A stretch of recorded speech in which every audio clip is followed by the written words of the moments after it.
Donald Trump যখন white হাউসে বসে তার বহুল প্রচারিত বিগ অ্যান্ড বিউটিফুল কর ছাড় বিলের ওপর কলম চালাচ্ছেন, তখন ঠিক একই সময়ে আমেরিকার রাজনৈতিক মানচিত্রে আঘাত হানলেন এক টেক বিলিয়নিয়ার।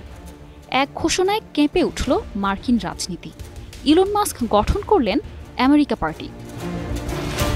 সামাজিক যোগাযোগ মাধ্যম এক্সে স্থানীয় সময় শনিবার রাত 10টার দিকে তিনি ঘোষণা দেন, আজ জন্ম নিল আমেরিকা পার্টি, আপনাদের স্বাধীনতা ফিরিয়ে দেওয়ার জন্য।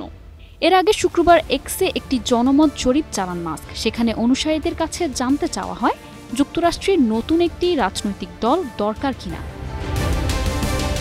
পরদিন শনিবার তিনি ঘোষণা করেন, আজ আমেরিকা পার্টির জন্ম হলো, আপনাদের স্বাধীনতা ফিরিয়ে দেওয়ার জন্য।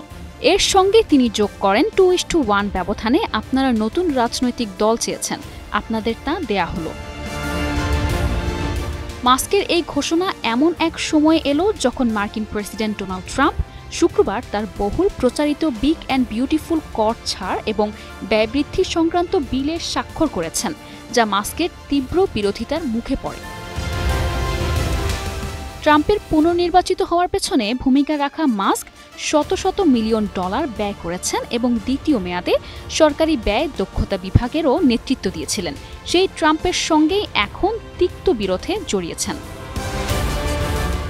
ট্রাম্পের এই নতুন বিল সম্পর্কে মাস্ক বলেন, বাইডেনের আমলে যেখানে ঘাটতি ছিল $2 ট্রিলিয়ন, এখন সেই ঘাটতি বাড়িয়ে 2.5 ট্রিলিয়ন করা হচ্ছে।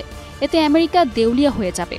এক অনুসারীর প্রশ্নের জবাবে মাস্ক এক্সে লিখেছেন, যা আমাকে ট্রাম্পের ভক্ত থেকে সমালোচকে পরিণত করেছে সেটি হলো এই বিশাল বাজেট ঘাটতি। টেসলা ও স্পেস এক্সের মতো কোম্পানি নিয়ে বিশ্বের শীর্ষ ধনী হলেও মাস্কের সঙ্গে ট্রাম্পের দ্বন্দ্ব ক্রমেই প্রকাশ্য ও সংঘাতপূর্ণ রূপ নিচ্ছে। ট্রাম্প এরই মধ্যে হুমকি দিয়েছেন যে মাস্কের কোম্পানিগুলো যেসব সরকারি ভর্তুকি পায় সেগুলো বন্ধ করে দেয়া হবে। অন্যদিকে মাস্ক ঘোষণা দিয়েছেন, তিনি এমন সব কংগ্রেস সদস্যদের বিরুদ্ধে অর্থ ব্যয় করবেন যারা ট্রাম্পের বিলকে সমর্থন করেছে। 2026 সালের মধ্যবর্তী কংগ্রেস নির্বাচনে সংখ্যাগরিষ্ঠতা রক্ষা নিয়েই দলটি এখন চিন্তিত। মাস্ক এক্সে আরও লিখেছেন, আমরা যেভাবে ইউনিপার্টি ব্যবস্থাকে ভাঙব তা হলো গ্রিক কৌশলবিদ এপামিনোন্ডাস এর মতো নির্দিষ্ট একটি জায়গায় তীব্র ও কেন্দ্রীভূত আঘাত। বিশ্লেষকরা বলছেন, মাস্ক যতই ধনী হন না কেন, 160 বছরের রিপাবলিকান ডেমোক্রেটিক দ্বিদলীয় কাঠামো ভাঙা সহজ হবে না, বিশেষ করে যখন ট্রাম্পের জনপ্রিয়তা এখনও 40% ওপরে রয়েছে।